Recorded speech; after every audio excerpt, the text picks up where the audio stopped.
Nous y sommes. Perte de nos libertés. Perte de nos droits fondamentaux. Installation d'une milice politique. De couvre-feu.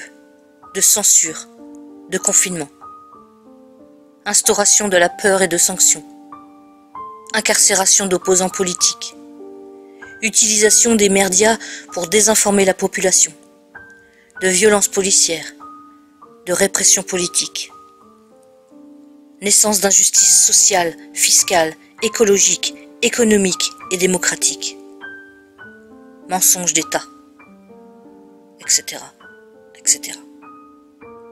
Alors certes, la France n'est pas encore le pire pays du monde, mais elle commence à le devenir. Elle gravit les marches du podium avec cette dictature macronienne. Oui, nos ennemis sont riches et puissants. Mais je vais vous faire une confidence. Ils nous craignent. Ils nous craignent parce qu'ils savent que si nous unissons nos forces, nous sommes infiniment plus nombreux qu'eux. Assez nombreux pour les empêcher du pire. Assez nombreux pour reconstruire un monde meilleur sans eux. Assez nombreux pour prendre la Bastille. À savoir, depuis de trop nombreuses années, nous luttons contre la destruction de nos conquis sociaux par des puissances d'argent et des gouvernements successifs qui les servent.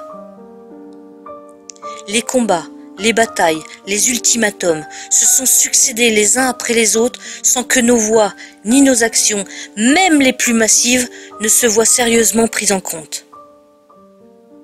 Le dialogue est bel et bien rompu avec le peuple et avec les corps intermédiaires qui se battent encore contre la régression sociale. La seule réponse que nous avons obtenue est une répression inédite. Censé représenter le peuple, le gouvernement coûte un véritable pognon de dingue. Quand le peuple hurle pour ne pas crever, le gouvernement le gaze, le mutile et le tue. Bref, le gouvernement était censé être une institution au service du peuple, mais il est devenu une mafia au service des lobbies qui, au fil du temps, n'a fait qu'asservir et appauvrir la nation. Il faut que cela cesse. Il faut que cela cesse maintenant. France, soulève-toi. Quand le gouvernement viole les droits du peuple, l'insurrection est pour le peuple le plus sacré et le plus indispensable des devoirs.